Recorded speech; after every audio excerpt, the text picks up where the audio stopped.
All right, then, let's go to our first story. The recent wave of killings in Plateau State must leave all of us depressed, and why not? Even though a peace deal reached between Irigwe and the Fulani people in the area is on. President Muhammadu Buhari, who is scandalized by the bloodletting in the area, has pleaded that the peace deal be kept alive. Hear him, let me quote him. He says, every group taking the law into their hands claims to be retaliating. As a society, there's no place for this sort of violence, end quote. This is unacceptable tale. I shudder to think that these senseless killings make someone somewhere happy, Bola. Well, it is quite unfortunate looking at the fact that we've had so much killings in Plateau, in Benue area, and other areas in the central part of the country. And for the first time, for Irigwe people and the Fulani people to come together and say that, look, we have to stop hostility, we have to embrace peace. It was a welcome development. But seeing that people are going back to bloodletting, killing each other, embracing violence, is quite unfortunate, sir. And you see, it seems people are abiding or taking solace in one tactics adopted by Israelis in those days in their war with Arabs. Yeah. People will ask them that, look, embrace peace. Yeah. At the end of the day, by the time the Arab people are sleeping, the Israelis will come back, bombard them, deal with them, take over their land. It seems that is what people are doing, which is an knife and high. Basically, I'm not apportioning blame. I'm not saying specifically the Fulani people caused this or the Irigwe people caused this, but it's quite unfortunate, sir. Doctor, but let's consider this. You know, the issue of citizenship, settlership, and indigenship remains unsettled in this country. Well, we've always... Sorry, because the Irigwe people and the Fulani had coexisted for hundreds of years. Yes, we've always had these debates. And like we have said, until when we see ourselves as one, and I can wake up in the south, go to the north, establish my business, or plant my political fiefdom, and I'm allowed, without sentiments of where I've come from, allow me to vote and be voted for. Until when we get to that point where we'll see ourselves as Nigerians and not as...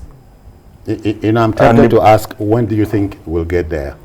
Well, I think for me, the law depends on our leaders. I was born in Lagos years ago. Yes. I cannot be governor.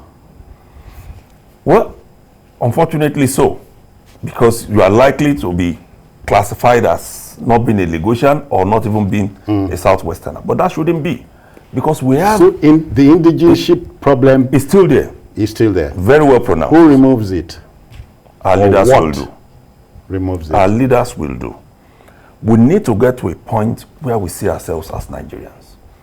Even as we speak now, you still find homes in which parents warn their children, you can't marry from this tribe. In fact, even within the same ethnic group. Yeah. Doctor, you can stretch that logic and ask if intertribal marriages had helped anything. It hasn't. In reality, if we want to take what is happening in Nigeria now into consideration, it hasn't. Because if it has, we have a lot of people who are Yoruba who have married from the north. We have people who are Igbos who have married from the north. If that has helped us, we won't be where we are. Because that's really the point. I want to see a Nigeria where I come in here, you know I'm a farmer, you give me land which you sell to me, and you allow me to do my business. Not mind where I've come from. We've had stories in the US where a man goes into the Senate in a particular state, and they need to dislodge another senator from another state, and the man leaves this state because of his popularity, goes to the other one and defeats the man. Settles the... and they send him out of the Senate. But can it happen here? It's all about, he's a Yoruba man, he's an Hausa man, you know. One comes and says it's an Ijesha man, this one is an Ekiti man, even within the same ethnic group. That's where the problem lies. Bola, so at this stage in our evolution, you are asking what do we do next? Because in my mind's eyes, I'm looking at the killing fields in Plateau State and ask myself, so is anybody gaining by the carnage? No. Yes, some people are gaining. They are gaining. What type of gains? Okay. What are these gains? Now, let me tell you. You see, the issue is by the time they go to other people's ancestral land, they ravage the ancestral land. They send the people packing. If you see the kind of, carnage that they levied against the people living in that settlement, you won't believe it. Many kilometers, they take over the land. The place will just be as if it's a new area. Have you heard this logic canvassed by people that climate change is instigating most of these things? No, I won't believe. I won't believe. Reconcile the both of them. Okay, now let's look at it from this perspective. You see, I did my youth service in the north. I stayed there for more than 9 months, 10 months. Immediately I finished the orientation, I stayed there, but some people took me as if I was their son. What state was this? Yeah, in Gombe State. I was in Bauchi, then from Bauchi I went to Gombe, Funakayi local government. Okay, they accepted me as a result of that. I did many things there. I won an award. Now, let me tell you one thing. Many other people... So what changed? Now, what changed is this. Okay, there was a time in this country whereby in Lagos here, Azikiwe party was leading in the city council. Okay, in the east, and Awusama was there. Okay? Now, many things like that. You see the issue of, coup d'etats, and many other things, them political machinery, killing, and then the civil war actually corrupted the emotional stance that we have in terms of nationhood. Yeah. Okay? That is the more reason. It's not that Nigeria just woke up one day like that. No. And then the way our leaders, the way they are propagating ill-feeling, divisions among Nigerians, the voters, in order to say, oh, they want to get what they want to get. What is it they want to get? They want to get to power. Doctor, it's debatable because I don't want at this age to be told that the military incursion into our body politics has left us in this parlous state. I don't want to believe it. Well, because that argument can be sustained by the fact that the military did not do what they said they were coming to power to do. That is to correct the ills of the civilian government. If they knew the ills. That's if they knew. They themselves also became more political than even the politicians. Another set of ills. Yes, they became politicians themselves. And they were playing so much politics that all of these things went into a system where even the military couldn't sustain the Nigerianness of the military itself through postings, especially, and the conduct of even the military men. Because what you do for the military is you act based on performance, on competence, and all of the rest. Yeah. But for the politicians, it's about political but this is not to considerations. take anything away from the military. They did some good things. No, they did. So We're many not good saying, things. it's about this particular fact that, say, we did not succeed with the military in correcting the ills that they promised they came into power to consider. Not that they didn't do anything. Yeah. Not that they didn't do anything, because it is also still a debate in this country, in some quarters, that between the military and civil government, which is better? It's still a debate. Which is better? Bola, but which is better? That's what has kept us here. Because the politicians, we ordinarily would conclude, are better at running a country than the soldiers are not helping matters at all. Because back to Plateau, Irigwe people and the Fulani, as I said earlier on, had been coexisting for many, many years without any rancor. Why these times? Why now? Why now? Okay, you see, which aspect do you want me to take first? Which one is better, or then we look at the crisis between Irigwe? Okay, fine. You see, let's look at it. The worst of democracy in terms of politicians occupying the reign of government, the worst of it is the best. Better than military. I'm telling you, is better than any military whatsoever. Comparatively, because what really happened is this: even a military incursion in politics is an aberration. Okay, if they say democracy, but the politicians are not keeping them at the barracks. That's the trouble. Yes, they are not keeping them at the barracks. They will only keep them at the barracks if we have political institution, governance institution that will sustain. But like 1999 to date will be 20-21 years. Yes. Too short a time to have put a sustainable democracy in place. Too short. It's on seriousness of our politicians. Which is the truth, because when you in our own part of the country, we have a saying that it is the us that is in front that the ones coming from the back will be looking at in terms of getting energy, pace to follow. We've had debates. Which type of government is better for us? We borrow from here, we borrow from there.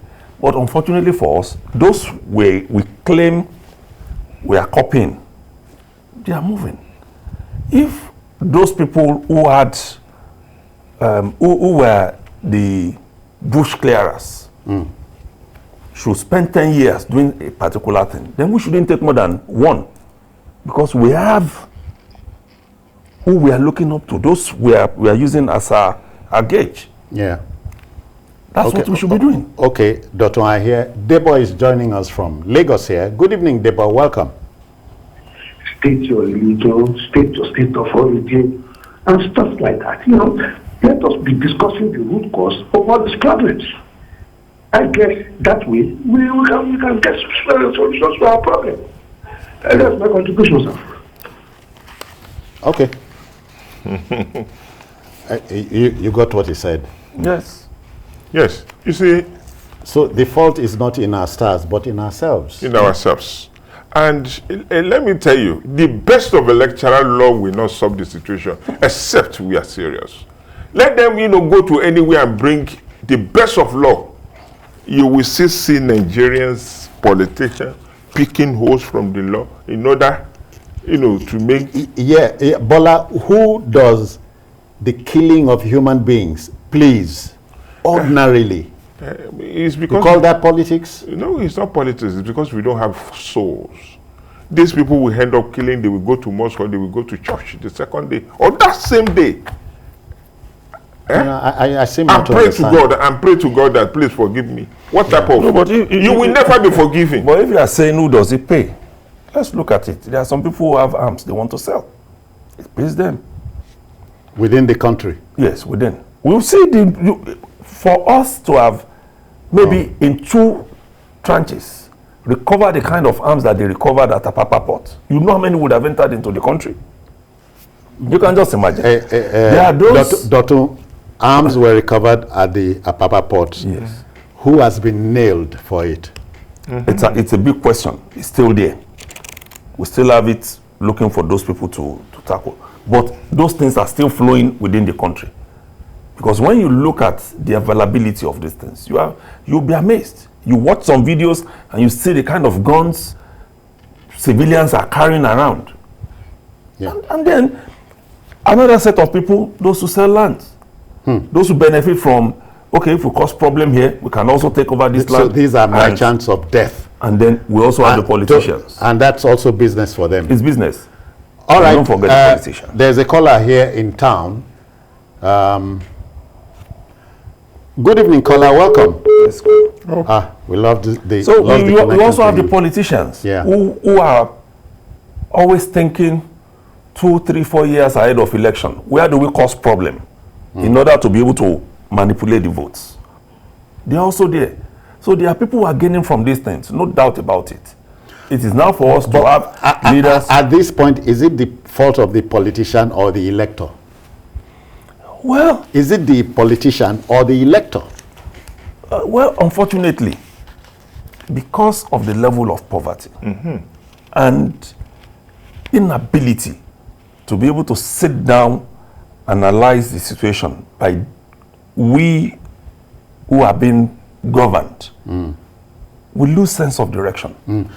I will quarrel with that. But, Bola, but you know, they say when you cry, as you they cry, now so you go they look road. So you know go enter wrong house. So because of poverty, you won't know anything again. Well, I hope. Maybe I'm not sure about the poverty you are talking about. No, see, it's Maybe because maybe no. I'm The not issue sure. is because your level of education and your social status. Exactly. That is the more reason you are not looking at it. You see, let me tell you one thing: a poor man, somebody who is hungry, will go to his enemy's house and eat anything because there's nothing else. There's no hope. But when you have hope, you are working, you are expecting something, and you can look outside the box and make ends meet. Then you won't think of that. Poverty is terrible.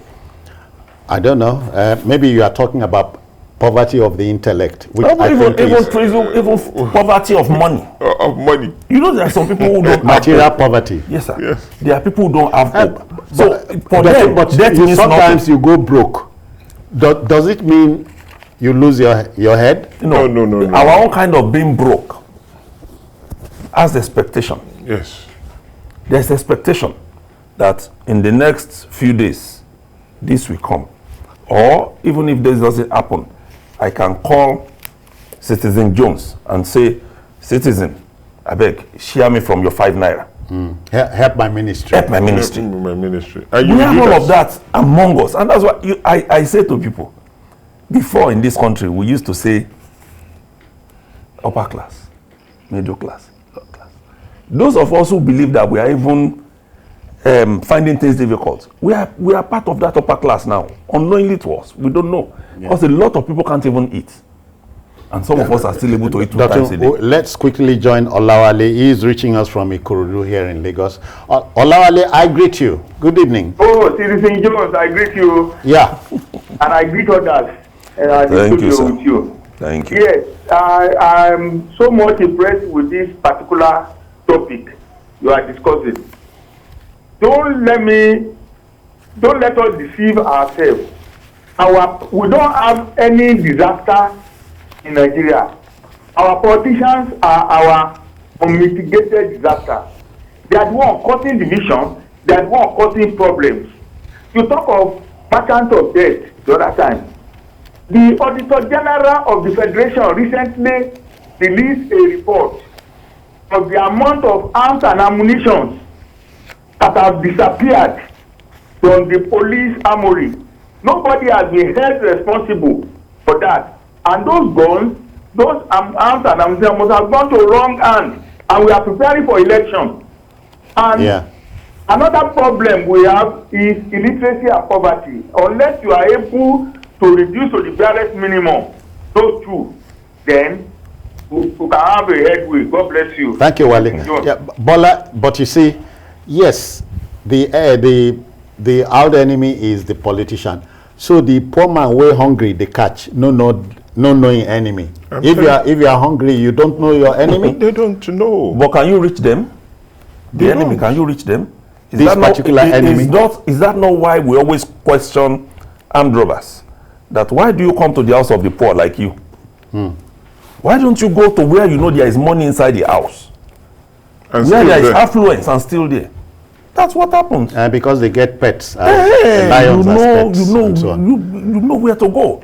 That's This the problem. argument about poverty and all that, it you will will not not get believe to it, me. Because if we say the politician is the outer enemy, it presupposes that the elector on election morning knows what to do. Yes. I may be wrong. They know what to do, but the law of that moment, they are being lured because of the fact that they are hungry, and people are waiting for them to be fed. Their family members are waiting for them to be fed. That immediacy is what matters most to them. They are not thinking that, look, after collecting the money, they will suffer. I remember very well. I read it in the paper. Okay, a bishop said he was on the queue during this Anambra election, and they were sharing money. And they were taking. Not just sharing. They were sharing and they were taking. Then an old woman told the cleric, said, please, I'm coming. Okay, the woman went to collect her money. She was counting the money and said, Baba, Bishop, go and collect your own now. I could just collect my own. I'm telling you, but do you recall that even in that same Anambra, a group of women said no? Yes. And they stood by it. Yes, they stood by it. Nobody's saying the women. Hold on, sir. The women were not in saying no. Yeah. Did we know what went behind? Because all of these political calculations, we shouldn't forget. They are there. We have gone from the era when you take money and you're on the queue. We must go. To just this sentence. To the era where you must use your phone to snap your ballot paper to show that you actually voted for us. And collect money. Yes. That's okay. Let the debate continue. But we dare say at this hangout that killing human beings for whatever reason should not make anybody happy. I don't know. The argument or the debate must continue. But gentlemen, let us with one accord say a big thank you to the men of the armed forces. Tomorrow is January 15, Armed Forces and Remembrance Day. So we remember our gallant troops, yes. men and women. They have done very well. They've done very well. We thank you. Very well. And may the force be with you. Amen.